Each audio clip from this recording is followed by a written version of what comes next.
Hello there, petey Twofinger here. I had done a recommendation which was a band called the Claypool, Lennon, Delerium. Album is called South of Reality. Someone had come back and said, hey, why don't you do, or are you going to do, a review of the album? So I'm here to deliver that today. I've never done anything like this, an album review that I can remember. I'm certainly not the internet's busiest music nerd. I would never, ever call myself anything like that. Um, People who see you got me. I got a thing about what's his name, Lester Banks. I hate Lester Banks. I read what he did. I read about him. I've seen him portrayed in what was that? The guy that OD'd, the chubby guy. I know who Lester Banks is, and I also know that he attacked some people. He was vicious and he was cruel. And by the power given to him by society and Rolling Stone magazine, he actually affected people's bottom line, their pocketbooks. He was put up on this pedestal to tell people what was good and what was bad. And he was wrong. Music is subjective. I mean, we have people that actually do buy albums like Imagine Dragon or The Little Boy, Baby Gaga, Susie Perry, all those people. Who's the tall guy with the weird nose? With the hair? Looks. He's in all of the movies. He's a sex symbol. He's a huge guy. He was in. Yeah, he wears a suit. He went out with Christina Aguilera for a day. He was in one of the New Kids on the Block. He was in a movie called Justin Timberlake? Timberlake. Yeah. People listen to that stuff and they love it. So it's not for me to go, that sucks. That music often sucks. Of course it does. But we know better than that, and we're not going to waste our breath because we have bands like the Lennon Claypool Delerium and whatever other band, King Gizzard and the Lizard Wizard. The internet's busiest person who's touching himself is what it should be called. That guy, I could care less for that guy. And I shouldn't be talking bad about human beings, but he has made a name for himself, and people, he gets, I am a little jealous of somebody who hasn't done anything to create anything. He's just torn everything down. He just gets these new albums, and he's in love with the vaporwave guy. That's what really gets him off, which is fine. That's fantastic that he loves vaporwave. So what does that tell you? If it's not vaporwave, he's not going to give it the review that you want to see. If it's your first favorite, because there's only a few people that really love vaporwave that much, and you're probably not one of them. You probably like another band. As I Lay Dying, As the Day Takes Us, Chasing Susan because her dad was a Mormon, all those bands with the long attack, all those bands that you love, we're pogoing up and down with your air gel, all that stuff that you think should get a 10. He doesn't think it should get a 10. He thinks he should give it a 3, but he knows he have to give it a 6. And then you're thinking he should at least give it an 8. So you get all riled up and you comment, and you just keep coming and keep coming and keep coming to the busiest person touching himself on the internet, that guy with the head, the giant head, who's never shaved, and so he can look, with his little waxy half mustache that he has, and his ironic giant sunglasses. That guy, he has got you. He's playing you with one of these. He's got a fishing pole, and he's reeling you in because he knows that all of those albums that he gave a 6 or a strong 5 to, that they're really 8 or 9s. And he's got you. You're going to keep going there. You're going to keep commenting. you love it. You're giving them thumbs down. You're giving them thumbs up. It's, you can't believe how low he's going to keep rating the music, and you never get it that this guy is just playing you, okay? That he's in there busy doing whatever it is that he's so busy doing with his glass mason jar and his cherry Kool-Aid, doing his fast editing and his cuts. And I can do all of that, believe me. I downsample this. This is purposely, it's shot at through a normal system, but I'm rendering it out at 360p just to keep the file size small, because it's just me talking. If I wanted to be awesome and get my drink and be like, look at this, I'm drinking Jovan, and I got my blunt and my my Supreme thing, and I'm going to do all these quick jump cuts and have all these little neat effects and put my stuff behind me so you see how cool I am, and then just rip on everything. Nothing is any good except for this one really obscure vaporwave guy that I love. Just throwing down the fives, out of a scale of 10 to these bands who are unbelievably talented bands. And I say this because this guy has never done anything that would be above a 2 or a 3. Okay? That's just natural fact. And I can say that because listen to my solo work. I'm not going to go, oh, I'm missing 2 fingers. I can only fret with half. Not even coming at you with that. That's a cop-out. That's an excuse. I'm calling myself a person who makes music and a guitar player, so that's what I am. Doesn't matter if I'm playing it with my nose. I'm calling myself a guitar player, so that's who I am. So I put my art out there, and I know it is what it is. It's something that's made in a living room of an apartment. I don't mic an amp. I don't have a real drummer. So there's all these limitations to what I do. But because of the fact I'm proud of what I do and I work hard at what I do, I feel what I do has infinitely more merit than the internet's busiest person who can't keep his hands off of himself. That guy. So I'm done ranting about music critics. My feeling is you should never, if you don't have anything nice to say, don't say anything at all. So I'm not ever going to go on and on and on about somebody's work. If they've produced something out of light, out of their soul, out of their heart, there's this creative thing.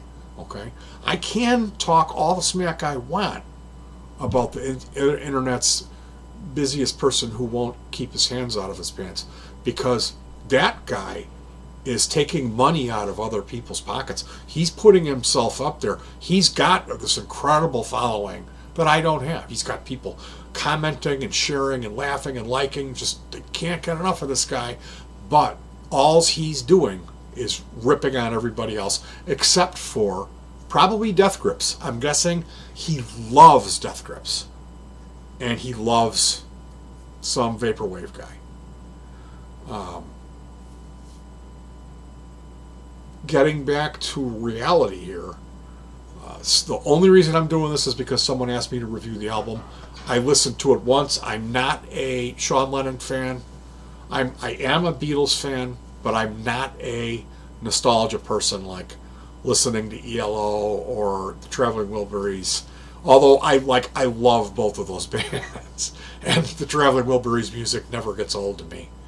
But as far as the Beatles stuff, even the best music gets tired, and you got to give it a break. Pink Floyd, I overdid that to no end, where I can't handle listening to it.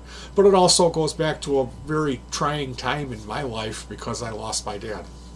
My dad died when I was 15 years old from cancer. He developed melanoma, and then they choked him out with his bridge. They were trying to suction him with a tube, and the nurse lodged his bridge, his tooth thing, his false teeth, into his throat and forced that into his throat and asphyxiated my father. So when I lost my dad, being about ankle deep into the album The Wall, that really hit me. And I didn't come out of my room for 3 days. It was my morning process That was like the real tough part of it, was listening to that album and crying in my room. And eventually going through all of that music, all the solo stuff, up to, Radio Chaos. By the time I was done with that, I like Roger Waters, arguably his best solo album, What God Wants. What's that album called? Amused to Death. Amused to Death. I wasn't even able to handle it. I never went through that and I digested it properly because I could not take that music anymore. I'd had so much melancholy in my life. I could not take it. So I have a real love for old psychedelic music, and anybody that's doing something new in psychedelia or alternative stuff like Adrian Belew, the Bears, the Raisins, the Psychodots, Rob Fetters, all of that stuff is like at the top peak of the best music that I've ever listened to, that I enjoy. Okay, I really love all of the stuff Mike Patton was involved in, except for the hip hop and the rap and the pop, Crudo, Peeping Tom, all that stuff. No, thank you. So those are my musical gods. Adrian Belew, everything he ever did. King Crimson, I really like the Belew solo stuff. So I have these influences, but I don't necessarily wallow in the past. I'll go through a genre of music and I'll eat it up and I'll have it on replay for some years, and then I'll get sick of it. So for me to say, oh gee, I'm excited about Lennon Claypool Delerium because it's a Beatles throwback, because the songs sound like deep deep deep deep da da da da da da da da da da da da da, kind of that Beatlesque Paul McCartney that type of thing, like we're gonna remake Penny Lane or something. That's not the reason that I'm excited about the Lennon Claypool Delerium.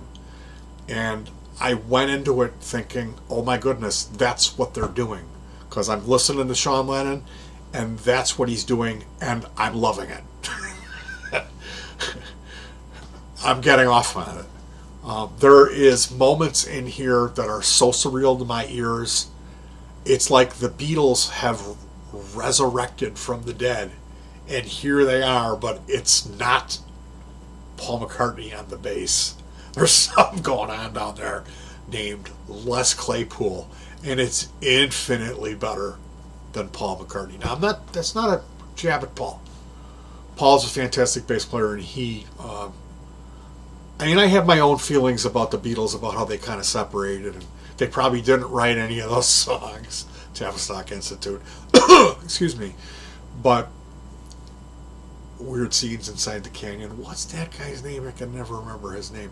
So yeah, maybe you should look into that. And definitely check out this album. I'm just going to say, I'm not going to go through it on a track-by-track basis. I'm going to say it's unbelievably psychedelic. It's very, very musical. That Sean Lennon is an incredible guitar player. That the way they're utilizing the studio and the effects, the echo, the sound of the overall thing isn't like trippy or spacey. It's just perfect what it is. Okay, they do use these tools. They also have a sound to it that's unique, and it really just blends well, and everything kind of fits together well in the mix.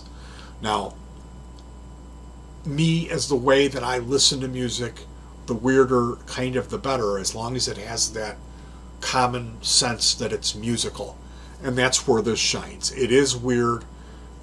Some people, if you're not okay with nasally vocals, because Les has a thing with his voice, and Sean is doing his best Beatle voice in a lot of this. So them together, they kind of form this thing that could be it is very over the top. A lot of the album is very over the top.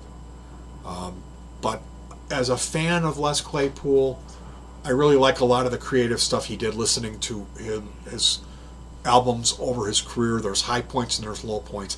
He always kind of throws a real wide net, it seems like, Les, with his songwriting and his art. And with that, you get some real high points, and then you also get some stuff that hits and misses. So that's going to be evident in this music, but I don't really feel that. I feel that they've really flushed out the best of the best through the process. Whatever they're going through, and what we're left with is just the good stuff.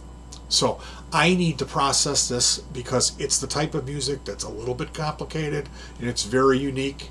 And I believe it has the type of music that is going to have staying power, meaning it's going to take me about between 3 days and a week of listening to this every day, once or twice, before these songs start to kick in. And once they kick in, they are going to hit me like a truck, and I'm not going to be able to get them out of my head. So the only thing that really kind of gives me this feeling to put my brakes on with this is the Crowley stuff, the Satanism. I don't like that. I believe in light and good. If you're going to believe in the dark, why would you follow that? That's kind of my thing. And I know I heard some "do what thou wilt, do what thou wilt," Sean Lennon back there preaching this tired Crowleyism. So that's not cool. That's not cool. Is it going to stop me from listening to it? Well, I don't know. I got to see how I feel about it. I'm going to continue listening to this album and absorb it. My first overall impressions were, this is incredible. This is really some special music. Something new, but it's also something old. They've taken that old Beatlesque psychedelia and completely transmuted it into a modern formula that works. It's working music. This is a wonderful little duo, although I'm sure they got a drummer and a keyboard player. I'm guessing that when they're working in the studio, it probably just is those two guys, and then they're calling in session players to join them on the road. And I'm also going to say, seeing these guys live, I'm not sure if that would be... I think this might be a studio band. There are some bands where they're incredible studio bands, and then there's other bands that are incredible live bands, and they don't do as well. The Grateful Dead were like that. And I'm going out on a limb and saying, these guys, honestly, I think they might be a studio band. I could be wrong. I know that my first impression with this band was watching them live. They were doing some covers, and they were really authentic. They really sounded good. But it kind of lacked something, because it's not Syd Barrett, you know. And hearing the new stuff, it just didn't click with me. And I became a little bit freaked out about the witch hat or whatever it was, Sean Lennon's vibe. So definitely, if you're into alternative music, if you're a fan of psychedelic rock, this album is I could not give it a bigger thumbs up. Massive thumbs up to Sean Lennon and Les Claypool's career. Absolutely amazing how this guy continues to find interesting musicians to work with, and how that changes the music that he is able to make, because he's done some really cool stuff. Throwback, if you've never checked out the Oysterhead album, which is Trey Anastasio from Fish, the Crimson Dago, and Stuart Copeland from the Police, definitely check out that Oysterhead album. That's got some mind-blowingly great songs on there, but it suffers from that over-the-top kind of weirdness, and that Claypool, that type of vocal. But there's some great music to be found in there. So you guys, thank you for joining me again. Petey Twofinger here. Hug your pets. Stay warm. We're getting to the point where the weather's going to break. And eat well. Eat good. And check out the album with the crickets on the front of it. The cricket. South of Reality by the Claypool. The Lennon Claypool Delerium? Or the Claypool Lennon Delerium? I have to figure out which one it is. Alright, I'll talk to you guys later. Peace.